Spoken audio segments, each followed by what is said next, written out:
Oke, di sini ada pertanyaan non-teknis sebenarnya ya, tentang code convention. Saya seorang pemula yang sedang belajar mengenai dunia programming. Suatu ketika saya membaca artikel mengenai code convention. Akan tetapi, saya masih kurang paham mengenai code convention. Sebenarnya, apa sih code convention? Kenapa code convention itu ada?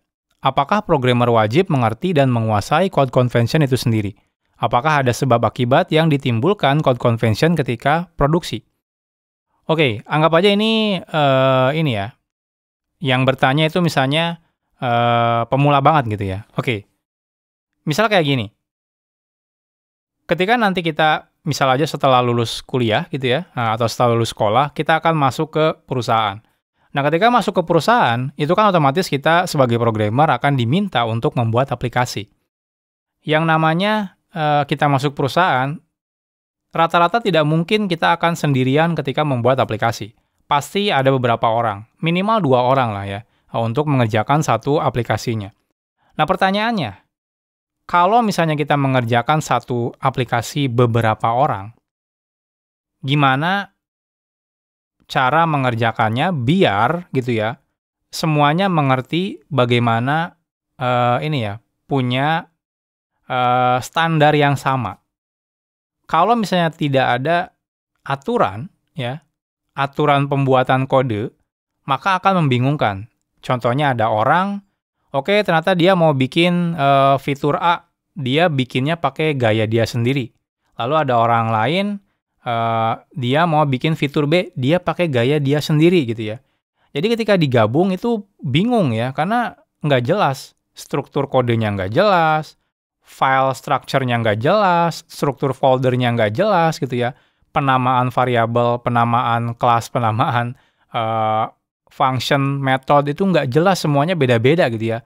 Nah itu bakal PR banget. PR-nya apa? PR-nya ke depannya, maintain-nya bakal susah gitu ya, karena nggak ada aturan yang jelas. Nah karena seperti itu, makanya dibutuhkan yang namanya code convention, yaitu untuk melakukan pengaturan ya, jadi pengaturan kode atau aturan kode. Code convention itu apa sih? Code convention itu simple banget sebenarnya. Jadi gimana caranya di tempat teman-teman bikin aturan. Contohnya, oke, kalau mau bikin project, misalnya teman-teman pakainya PHP atau pakainya Golang atau pakai Java. Oke, kalau mau bikin aplikasi pakai Java atau Golang, misalnya struktur foldernya harus seperti ini. Ingat ya, dalam code convention itu nggak ada benar atau salah. Ya. Jadi nggak ada istilah, oh kalau kayak gini salah, nggak. Tapi maksudnya kita pengen biar semuanya sama, kita akan ikutin aturan seperti ini. Ketika teman-teman pindah ke perusahaan lain, mungkin pasti berbeda ya code convention-nya. Itu nggak masalah. Bukan berarti ketika, oh di perusahaan A seperti ini, berarti perusahaan B salah. Nggak ada aturan kayak gitu kalau code convention. Code convention itu bebas ya, karena itu kesepakatan bersama di perusahaan itu. Jadi kalau contohnya di sini struktur foldernya pengen contohnya model view controller gitu ya, oh di sana beda lagi, misalnya ada model, view, use case, dan lain-lain dan sebagainya, itu nggak masalah. Yang penting ada aturannya.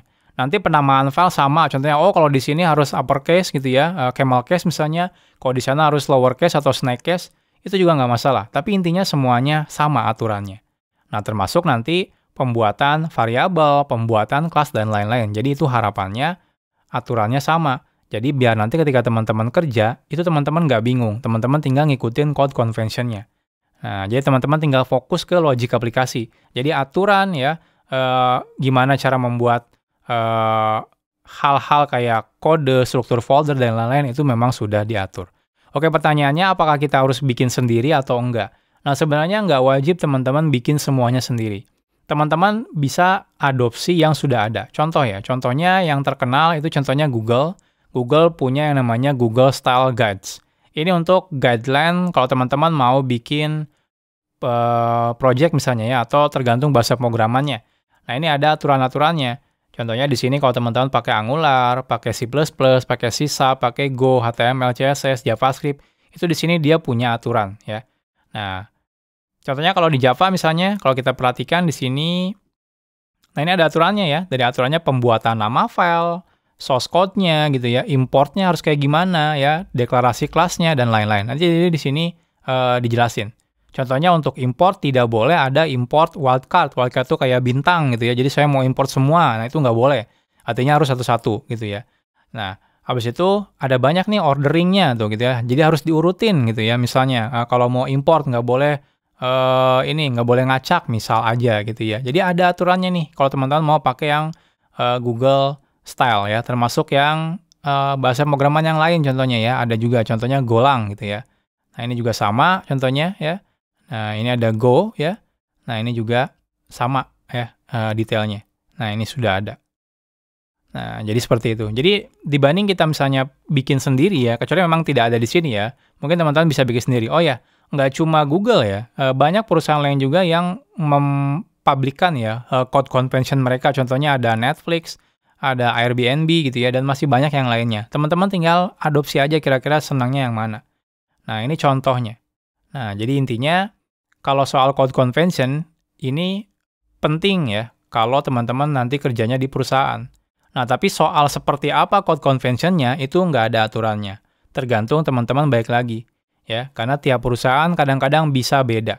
Biasanya sih yang ngebentuk pertama kali code convention adalah senior-senior programmer di perusahaan itu. Jadi teman-teman nggak usah kaget ketika datang ke perusahaan, kok beda dengan code convention sebelumnya, di perusahaan sebelumnya. Karena mungkin kan seniornya juga beda gitu ya. Dan mereka juga punya paradigma mungkin yang sedikit berbeda. Jadi wajar kalau berbeda. Teman-teman yang penting tinggal ikutin aja biar standar. Jangan teman-teman sebelumnya pakai code convention A misalnya ketika masuk ke perusahaan baru dipaksain gitu ya. Yang ada itu nanti nggak masuk gitu ya. Malah kita yang jadinya aneh gitu ya, pakainya berbeda. Padahal di tempat itu pakainya yang beda ya dari yang biasa kita gunakan. Jadi ini adalah code convention.